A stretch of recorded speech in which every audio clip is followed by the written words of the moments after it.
Our guest today is Andrea Alexander, aka Alex Diamond. Thank you so much for joining. We appreciate your time and we wanted to have someone come on to talk about the arts and how it relates to our community and why art and music is so important to not only kids growing up, but to parents, to individuals in general. So maybe just start us off with a little background about what you're doing and what your organization is doing and how you guys are collaborating locally with the New Rochelle government, if you don't mind.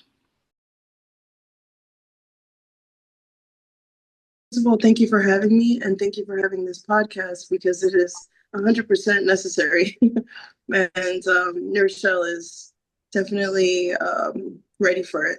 So thank you for that. Thank you for being with us. No problem. I too am a New Rochellian and I'm proud to be one. I know that our town is just founded on craftsmen and artisans and creators and just keeping that spirit alive. I am a creator myself. I'm a composer. I play the piano. I sing. I write music, and I'm finishing a 12-year novel to be adapted into a sci-fi TV series.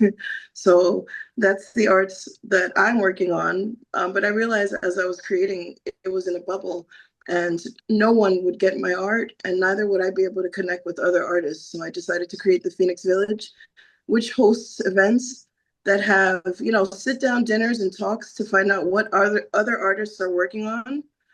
Because usually we need other artists to connect with, whether it's a graphic designer or a web designer or a singer, a painter. But with the interest in connecting them into the community, into the schools as mentors during programs, after school programs or Saturday programs, that's the goal. Just to be able to provide jobs paid for by the schools that have these grants. Sometimes the grants sit there because they don't know who to really choose from because they don't have a liaison. So just being that person, the in-between person to connect the artist to school, providing that they have all their certifications. I tend to want to lean towards teachers first that have been, disadvantaged by the budget cuts. Sorry, that's my speaker.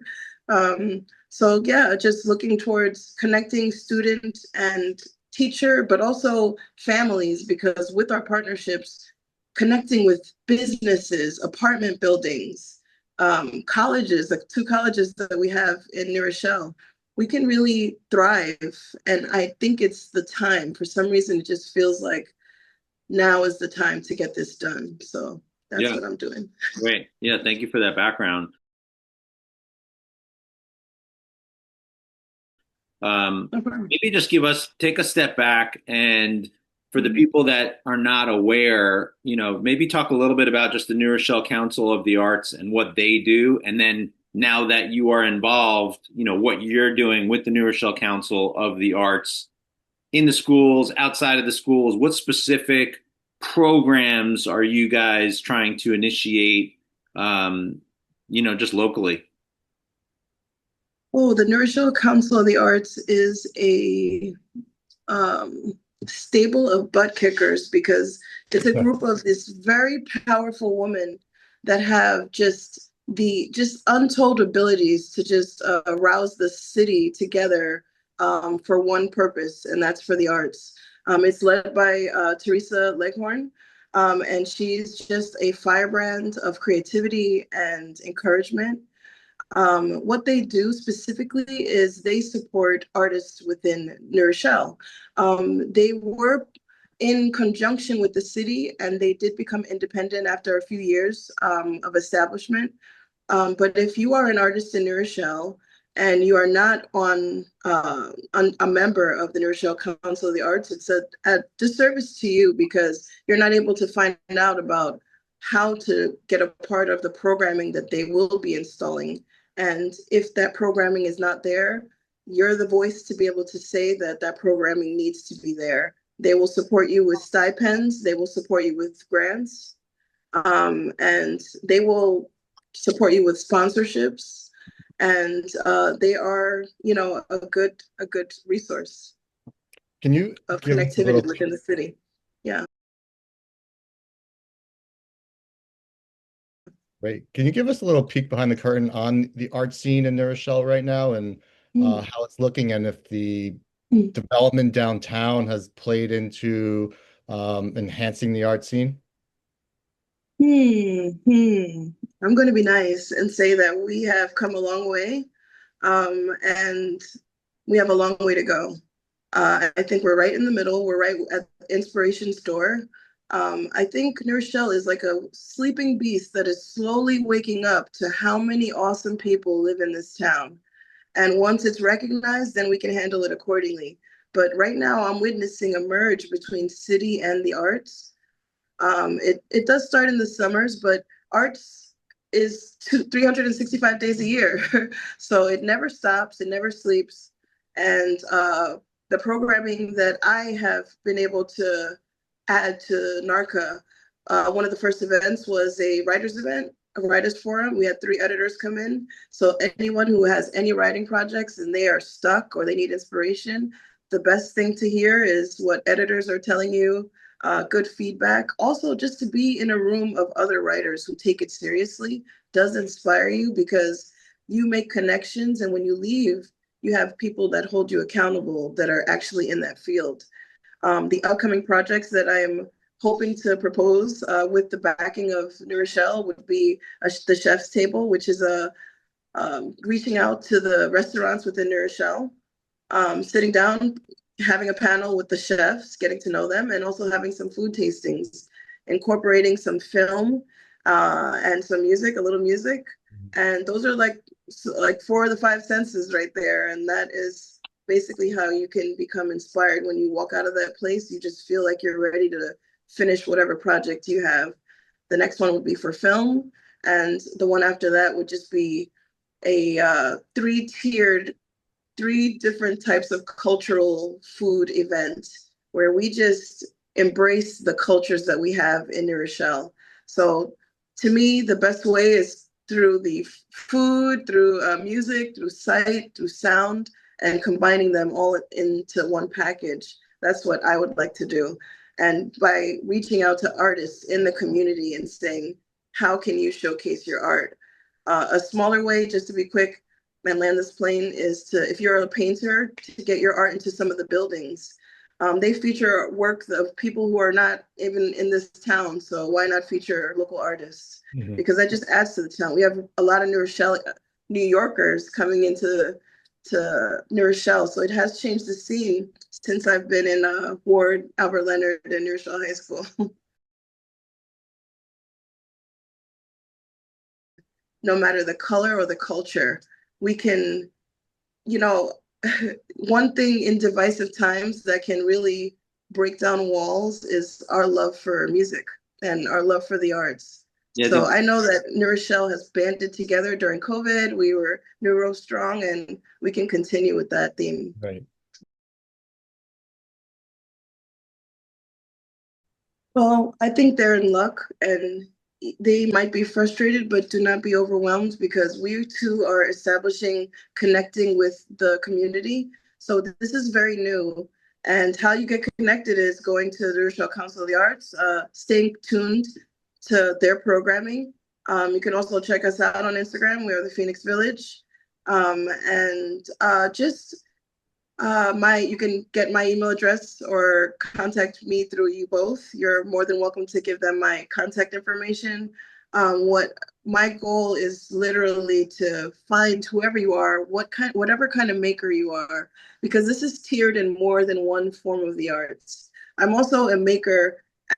I have a spice business and I sell at a farmer's market. So we have a programming that we might want to incorporate to some of the schools where the kids that are makers, getting them to understand what it is to establish small businesses and starting a startup business. So we can affect our community in so many different ways, so vibrantly.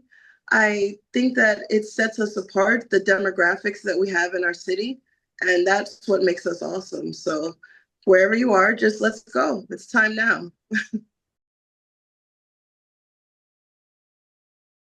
2026, what's coming up that we should be aware of and look forward to?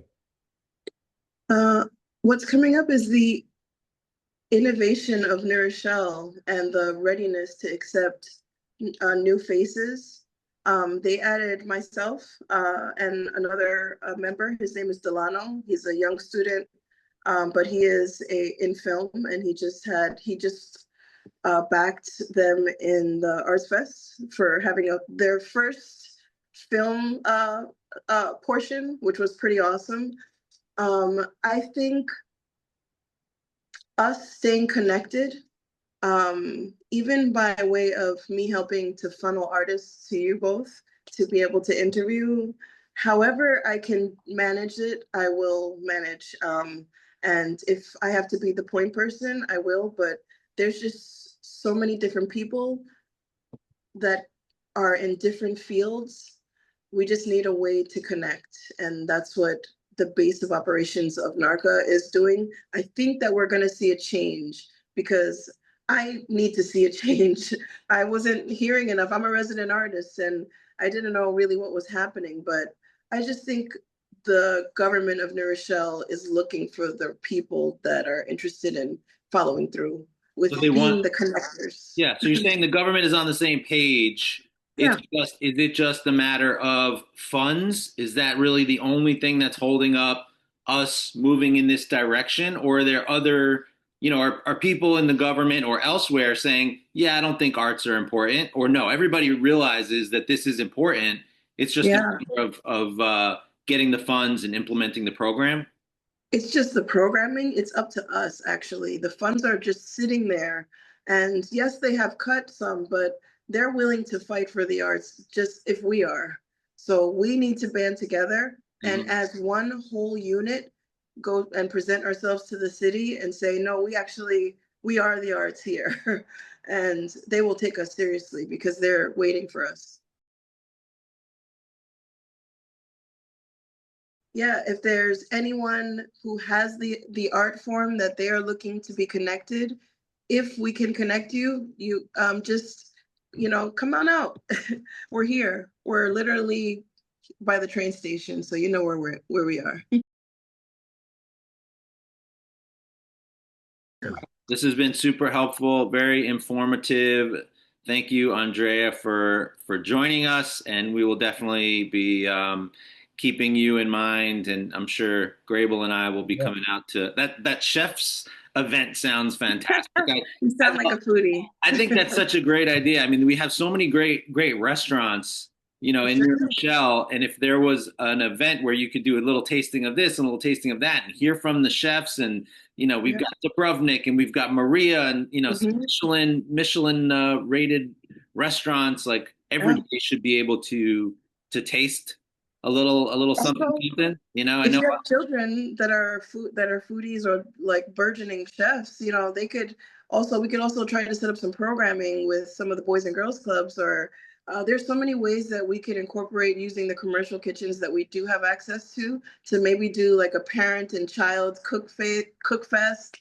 Another thing we could really there's a one last important thing that I would say is that it's so integral. I am connected to a student, New Rochelle, goes to Trinity, who is nonverbal.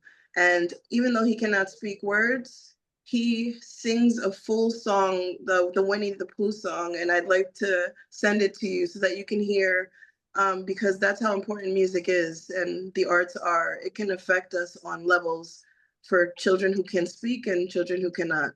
So I'm willing to be behind anyone who is for the arts within this city. So thank you so much for having me. Thank you for doing what you do. We know it's volunteer work with the Arts Council and any other programs you're associated with. So you're a hero in our community for working with the kids and in arts, and we appreciate that. Yeah. Thank you.